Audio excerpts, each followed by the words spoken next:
Shalom teman-teman, it's Sunday, saatnya kita beribadah sekolah minggu.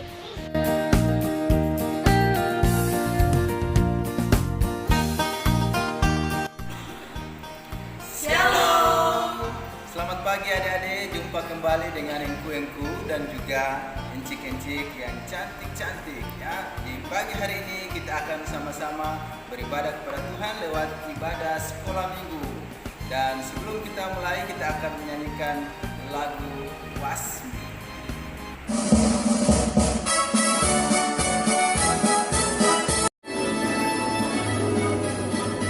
Kami anak dan remaja GPE, sumber daya harapan desa dan bangsa, harus dibina, harus dididik, diasuh ke arah masa depan.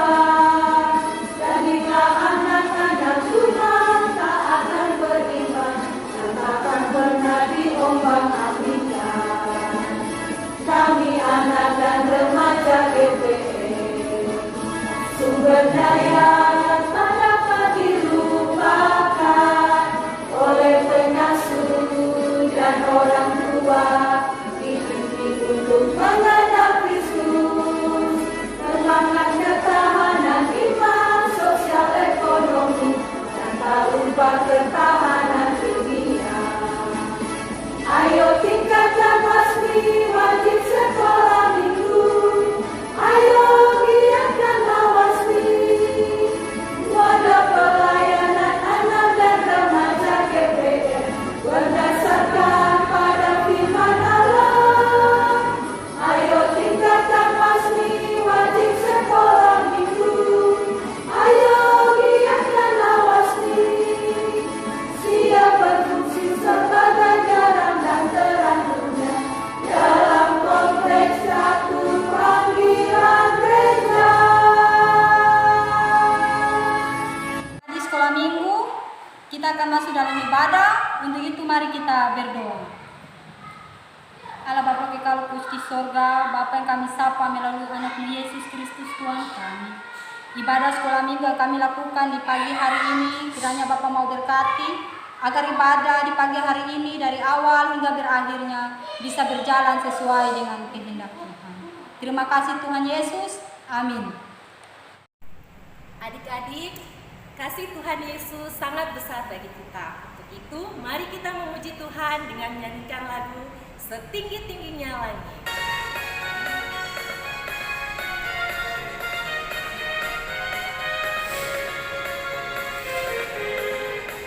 Setinggi-tingginya langit, lebih tinggi kasih Yesusku. Sedalam-dalam lautan, lebih dalam kasih Yesusku. Seindah-indah pelangi, lebih indah kasih Yesusku. Kasih Yesus, oh kasih Yesus, mengalahkan segalanya.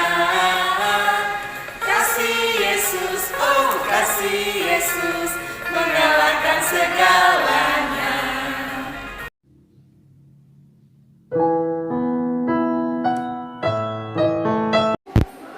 Adik-adik sekolah minggu yang diberkati Tuhan, di pagi hari ini kita akan mendengarkan firman Tuhan. Namun sebelum itu, mari kita berdoa. Bapa yang kekal kudus di surga, di kesempatan ini kami anak-anakmu boleh berjumpa lagi lewat ibadah sekolah minggu yang kami lakukan di rumah kami masing-masing. Dan di kesempatan ini Bapa, kami akan mendengarkan firman Tuhan. Sebelum kami membaca dan mendengarkan firman Tuhan, kami minta Tuhan ada bersama-sama dengan kami, kuasai kami dengan kuasa Roh Kudus-Mu, agar kebenaran firman yang kami baca dan kami dengar nanti boleh kami lakukan dalam kehidupan kami dari hari lepas hari. Terima kasih Tuhan, ini doa kami, dalam nama Tuhan Yesus kami berdoa. Amin.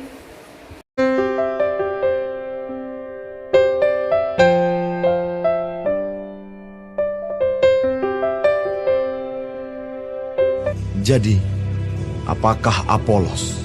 Apakah Paulus? Pelayan-pelayan Tuhan yang olehnya kamu menjadi percaya. masing-masing menurut jalan yang diberikan Tuhan kepadanya. Aku menanam, Apolos menyiram, tetapi Allah yang memberi pertumbuhan. Karena itu, yang penting bukanlah yang menanam atau yang menyiram, melainkan Allah yang memberi pertumbuhan. Baik yang menanam maupun yang menyiram adalah sama, dan masing-masing akan menerima upahnya sesuai dengan pekerjaannya sendiri. Karena kami adalah kawan sekerja Allah. Kamu adalah ladang Allah, bangunan Allah. Shalom adik-adik. Di minggu lalu Encik Ma Eci telah bercerita tentang Gereja Protestan Indonesia.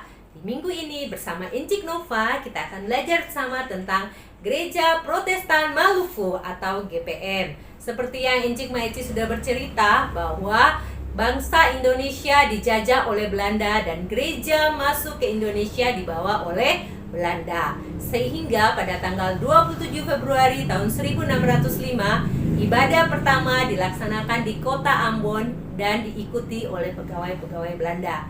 Pelayanan di kota Ambon dilaksanakan oleh Gereja Protestan Indonesia atau GPI dan Nederlandse Zendeling Genootschap. Sampai pada tahun 1930, pelayanan di Maluku sudah mencapai ke Maluku Tengah, Maluku Tenggara, Maluku Tenggara Barat, dan Kepulauan Aru. Adik-adik, pelayanan terus berjalan dan jumlah anggotanya mencapai hampir kurang lebih 190.000 orang. Pada 3 dekade pertama di abad 20, gereja bersifat misionaris sehingga diutuslah pelayan-pelayan ke Papua dan juga Nusa Tenggara Timur. Adik-adik, memasuki paruh atau pertengahan abad 20, terjadi perubahan yang sangat atau perkembangan yang sangat mencolok, yaitu di lingkungan GPM sendiri maupun masyarakat Indonesia.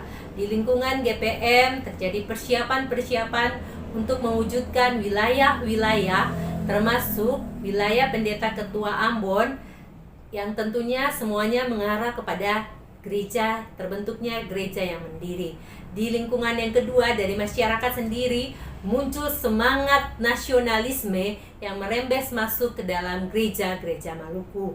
Sehingga pada tahun 1933 dibentuklah komite umum yang bertugas untuk membentuk gereja yang mandiri. Inilah awal terbentuknya Gereja Protestan Maluku. Walaupun saat itu tentunya banyak tantangan. Bahkan ada orang yang bilang bahwa GPM sedang membunyikan gong kematian. Kenapa dibilang GPM sedang membunyikan gong kematian? Karena saat itu GPM ingin berdiri sendiri, lepas dari penjajah Belanda, ingin menjadi gereja yang mandiri. Tentunya hal itu tidaklah mudah. Perjuangan yang sangat panjang dan perjuangan yang berat itu berujung dan berbuah manis pada tanggal 6 September tahun, ada yang tahu tahun berapa? Ya, 6 September tahun 1935 terbentuklah Gereja Protestan Maluku. Adik-adik, pada awal perkembangan, pada awal terbentuknya GPM, tentunya banyak tantangan, banyak rintangan yang harus dihadapi. Apalagi saat itu GPM atau bangsa Indonesia sedang berada di dalam penjajahan bangsa Belanda. Sehingga tantangan-tantangan yang dihadapi saat itu seperti pada tahun 1942 sampai 1945 terjadi Perang Dunia Kedua. Pada tahun 1950 terjadi peristiwa pemberontakan RMS. Pada tahun 1958 terjadi Permesta. Dan kejadian-kejadian atau peristiwa-peristiwa ini tentunya menimbulkan banyak kerugian di kalangan GPM, maupun baik itu kerugian materi, kerugian nyawa, orang-orang yang meninggal akibat peperangan, maupun yang terlebih dalam lagi kerugian secara trauma atau secara psikis. Adik-adik, saat itu di lingkungan GPM juga terjadi banyak ketimpangan, terjadi kekacauan, terjadi kesalahan-kesalahan baik di bidang kepemimpinan, organisasi maupun keuangan. Akibat adanya pengaruh-pengaruh lama dari kolonialisme maupun agama-agama suku. Sehingga pada tahun 1960 pada sidang sinode muncullah atau keluarlah yang namanya Pesan Tobat. Adik-adik, Pesan Tobat merupakan pengakuan seluruh warga gereja bahwa walaupun dalam kesulitan dan kesalahan yang dilakukan, tetapi penyertaan Tuhan tetap dirasakan. Pesan Tobat merupakan wujud dari kesadaran seluruh warga gereja untuk terus diubahkan, terus dibaharui oleh Roh Kudus dan firman Allah. Pesan Tobat ini berisi tentang pembaharuan di berbagai bidang, di antaranya teologia dan pendidikan. Di teologia, gereja menyadari bahwa pelayanan masyarakatan itu merupakan salah satu misi atau panggilan gereja. Yang kedua, di bidang pendidikan terbentuknya Yayasan YPPK Dr. JB Sitanala yang mengelola SD sampai SMA. Dan yang kedua, Yaperti atau Yayasan Perguruan Tinggi yang mengelola Universitas Kristen Indonesia Maluku atau UKIM. Ya, adik-adik, Gereja Protestan Maluku kini memiliki 764 jemaat yang tersebar dari Maluku sampai Maluku Utara.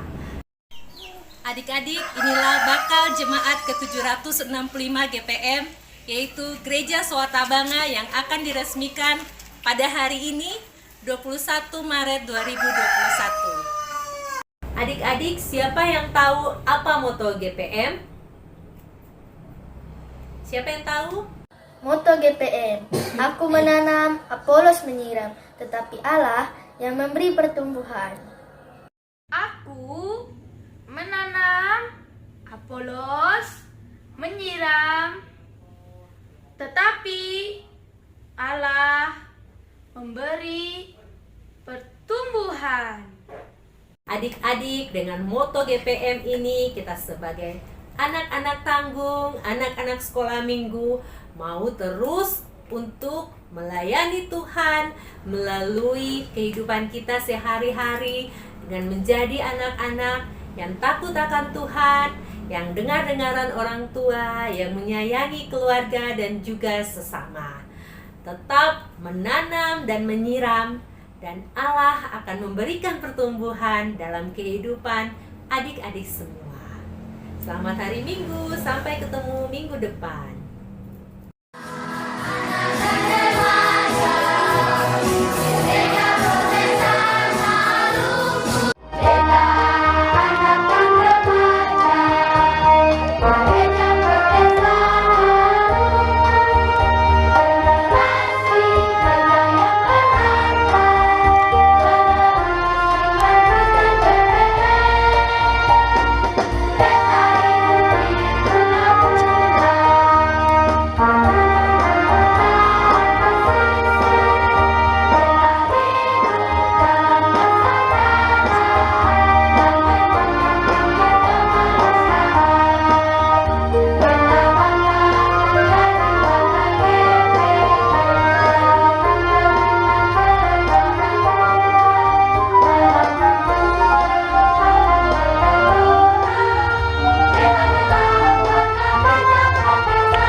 ada di dalam doa syafaat. Untuk itu, siapkanlah hati, lipat tangan, tutup mata, mari kita berdoa. Tuhan Yesus yang baik, di pagi hari ini kami bersyukur, berterima kasih karena begitu besar cinta dan kasih-Mu sehingga kami masih ada, masih sehat, masih kuat. Itu semua karena kebaikan Tuhan. Tuhan Allah kami, di saat ini kami mau berdoa buat anak-anak kami dari mulai jenjang batita, ibuia, anak kecil, anak tanggung sampai pada anak remaja. Dalam setiap pertumbuhan pendidikan mereka, Tuhan biarlah Tuhan selalu menjaga melindungi mereka. Berikan kesehatan, kekuatan, serta hikmat, kepintaran bagi mereka. Tuhan Yesus, biarlah Engkau selalu menjaga mereka dimanapun mereka bermain, ketika mereka berada di rumah maupun di lingkungan sekolah maupun di mana saja mereka berada. Kiranya Tuhan selalu menyertai mereka dan memberkati mereka. Tuhan Yesus, di saat ini kami mau berdoa buat orang tua mereka, papa mama yang selalu menjadi sombong dalam kehidupan mereka. Biarlah Tuhan tetap memberikan kesehatan, kekuatan bagi orang tua mereka. Berkati setiap pekerjaan, usaha, mata pencarian daripada orang tua mereka, sehingga lewat orang tua mereka segala kebutuhan anak-anak ini terpenuhi. Bapa di surga, di kesempatan ini juga kami mau berdoa, biarlah Tuhan juga memberkati kami. Kami sudah mendengar firman Tuhan, dan biarlah firman Tuhan menjadi kekuatan dalam kehidupan kami. Jadikanlah kami anak-anak-Mu yang selalu setia mendengar firman-Mu, dan bukan saja kami hanya mendengar, tapi kami dapat melakukannya dalam setiap kehidupan kami. Ya Tuhan kami percaya Tuhan tidak akan pernah meninggalkan kami. Tuhan terus menjaga dan melindungi kami. Ketika kami berada di mana saja, Tuhan tetap pelihara kami. Terima kasih, terpujilah nama-Mu ya Tuhanku. Inilah doa dan sembahyang kami berdoa dan bersyukur. Di dalam nama Tuhan Yesus kami berdoa. Amin. Adik-adik yang terkasih, kita akan ada dalam lagu penutup, yaitu Aku Gereja.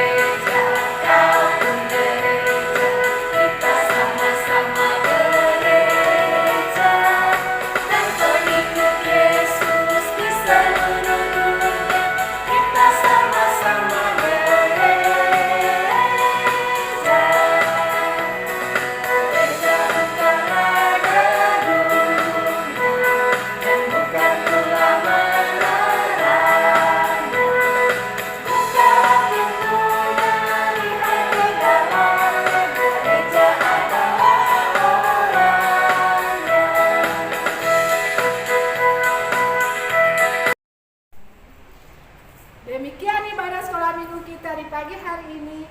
Sampai berjumpa di ibadah minggu berikutnya. Shalom.